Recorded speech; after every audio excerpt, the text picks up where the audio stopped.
নিজের তুই সপে দে কারিরা না পায় নিজের তুই সপে দে কারিরা পায় শ্রী ভগবান বলিন শেষে এসেছেন ধরায় শ্রী ভগবান বলি শেষে এসেছেন ধরায় চাল রে প্রদীপ শঙ্খ বাজা এলো ঘরে হৃদয় রাজা চাঁদনি প্রদীপ শঙ্খ বাজা এলেন ঘরে হৃদয় রাজা চাল রে প্রদীপ শঙ্খ বাজা এলো ঘরে হৃদয় রাজা চাঁদনি প্রদীপ শঙ্খ বাজা এলেন ঘরে হৃদয় রাজা অর্ঘ সাজা এবার তোরা মনে রাখিনা স্বর্গ সাজা এবার তোরা মনে রাখিনা অর্ঘ সাজা এবার তোরা মনে রাখিনা এবার তোরা মনে রাখিনা শঙ্খ বাজা এলো ঘরে হৃদয় রাজা শঙ্খ বাজা হৃদয় রাজা প্রদীপ শঙ্খ বাজা এলো ঘরে হৃদয় রাজা চাঁদনি প্রদীপ শঙ্খ বাজা হৃদয় রাজা চাল রে প্রদীপ শঙ্খ বাজা এলো ঘরে হৃদয় রাজা চাঁদনি প্রদীপ শঙ্খ বাজা ঘরে হৃদয় রাজা অর্ঘ সাজা এবার তোরা মনে রাখিনা এবার তোরা মনে রাখিনা এই অর্ঘ সাজা এবার তোরা মনে রাখিনা এবার তোরা মনে রাখিনা শ্রী ভগবান কলির শেষে এসেছেন ধরায় শ্রী ভগবান বলিন শেষে এসেছেন ধরায় নিজের তুই সপে দে কারিরা না পায় নিজের তুই সপে দে কারিরা এখনো তোর সময় আছে পর দয়ালের পায়ের কাছে এখনো তোর সময় আছে পর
বিশ্বগুরুর সেবক যারা জীবন বদলে পথিক ধারা এই অজ্ঞান কর্ম তাদের অগ্নিগুণে যায় এই অজ্ঞান কর্ম তাদের অগ্নিগুণে যায় এই ভগবান বলি ধরা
তাই আমাদের জীবনের সবকিছু আমার জীবনে ইষ্ট।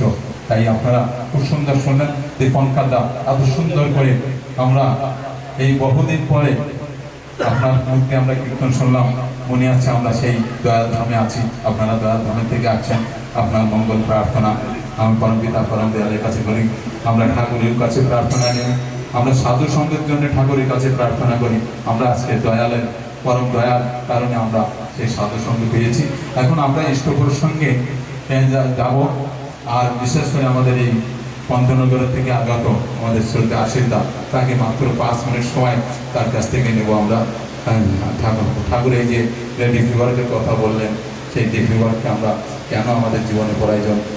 এবং শ্রী ঠাকুরের আমরা জানি যে ঠাকুর একবার বলছেন যে মানুষ যখন উৎসবে এসেছে, উৎসব থেকে যখন বাড়ি যাবে তার অনুমতি নিতে আসছে, তখন ঠাকুর বলছেন তোরা লুকিয়ে লুকিয়ে চলে যা, তোরা যখন আমার কাছ থেকে চলে যাস আমার হৃদয়টা যেন ছিঁড়ে যায়, হৃদয়টা ফেটে যায়, আমি সহ্য করতে পারি না।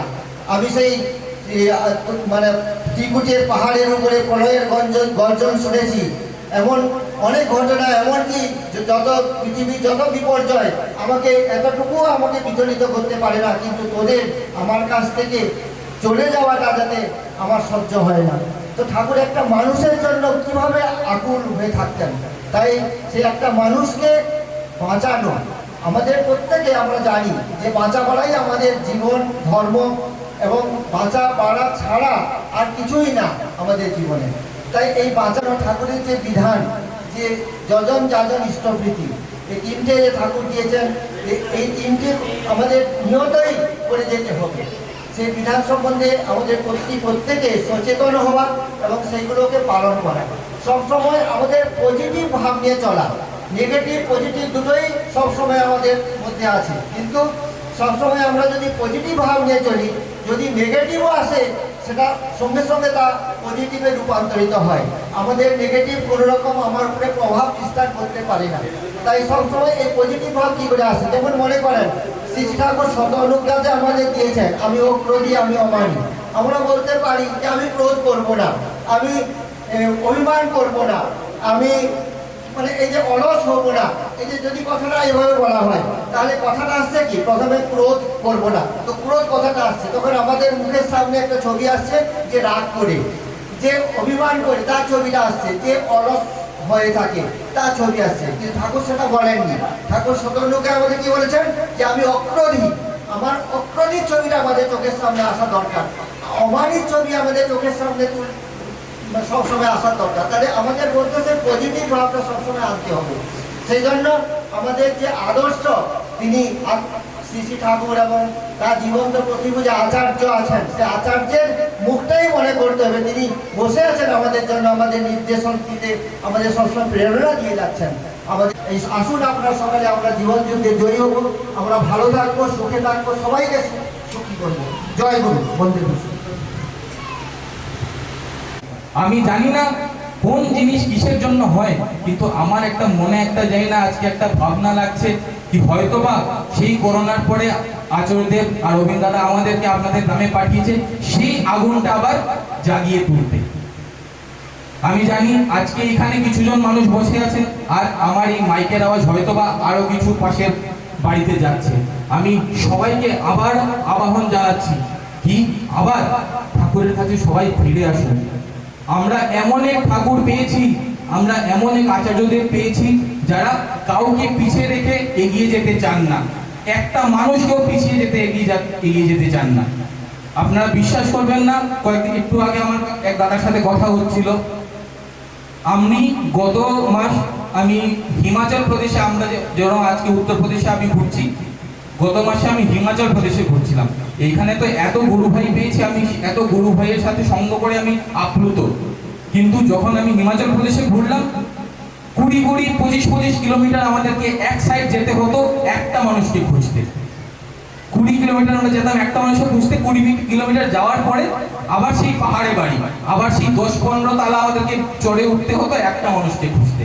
আমরা মাঝে মাঝে আমাদের মন ভেঙে যেত। তখন আচার্যদেব বা অবিন্দাদার কথা মনে আসতো, বাকি ঠাকুরের এক কথা আছে কি, আমি একটা মানুষের জন্য পুরো সাম্রাজ্য ত্যাগ করতে রাজি আছি। আমি সেই জিনিসটা কিন্তু আজকের ডেটে আমরা দেখতে পাচ্ছি। আমাদের শ্রী শ্রী আচার্যদেব আর তার জ্যেষ্ঠ পুত্র শ্রী শ্রী অবিন্দাদা জলের মতো পয়সা বাঁধাচ্ছেন, জলের মতো। একবারও চিন্তা করছেন না কি হবে কি না, শুধুমাত্র এক একটা মানুষকে খুঁজে বার করার জন্য, এক একটা মানুষের সাথে মেলার জন্য, প্রত্যেকটা মানুষ কেমন আছে নিজের জীবনে। কারণ আমাদের সবার অধিকার ঠাকুরকে ধরে খুব ভালো থাকা। আমার পক্ষে এক সপ্তাহে 1000 জনের কাছে যাওয়াটা সম্ভব না, সেটা প্র্যাকটিক্যালি ইম্পসিবল না। তাইলে কি করতে হবে, আমাদের প্রত্যেকে এই দায়িত্বটা নিতে হবে কি আমরা সেই লিস্ট ধরে আমি প্রত্যেকের কাজ অবধি যাব।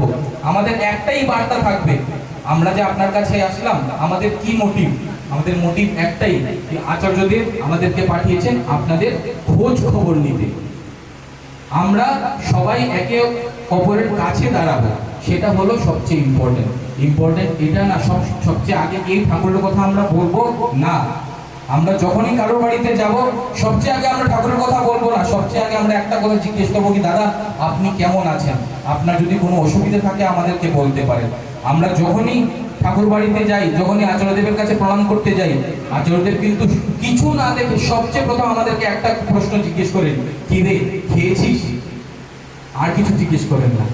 তো আমাদেরও প্রত্যেকের বাড়িতে আমরা যখন যাব আমাদের মনে সেই কনফিডেন্সটা থাকা দরকার কি আমরা শুধু তাদের ভালো মন্দ জিজ্ঞেস করতে যাচ্ছি, আমরা তাদেরকে কোনো জ্ঞান দিতে যাচ্ছি না, আমরা তাদেরকে কোনো উপদেশ দিতে যাচ্ছি না। আমরা যাচ্ছি খুব বিনম্রভাবে তাদের কাছে তাদের হালচাল জানতে, তারা কেমন করে আছে। কারণ আচার্যদেব আমাদেরকে সেটাই বলে পাঠিয়েছেন, আমাদের যাতে সেটাই লক্ষ্য থাকে। তাই বাড়িতে কাজ করছিলাম, আমি 2 দিন আগে সবাইকে আপন করে আবদার করে ডেকেছিলাম কি দাদা সবার বাড়িতে কাজ করেছি, আমরা এখানে রামপুরে সৎসঙ্গ আপনারা সবাই আসেন। এই আবদারটা যত পর্যন্ত একটা মানুষকে আমি আপন করে না তুলতে পারবো, সেই আবদারটা আমি তার কাছে করতে পারি না। আমি মনে করি প্রত্যেকটা গুরু ভাই আমার নিজের আপন, তাই বলে আমি আবদার ফাটাতে পেরেছি। আর আমার কথা শুনে আমার ঠাকুরকে ভালোবেসে সবাই এসছে, সবাইকে আমার খুব ধন্যবাদ। সবাই এখানে এসছেন, এই রামপুরের সৎসঙ্গটা খুব সুন্দর হয়েছে। আমরা আরো আনন্দ করব, আজকে আনন্দের দিন। আমরা সন্ধে বিনীত প্রার্থনার পরে যারা গুরু ভাই গুরু মারা আছে সবাই মিলে এখানে গান কীর্তন করে আনন্দ করব। আপনারা সবাই খুব ভালো থাকবেন, সবাইকে আবারও জয় গুরু। Oh,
জয় গুরু নামে বাম দিয়ে জয়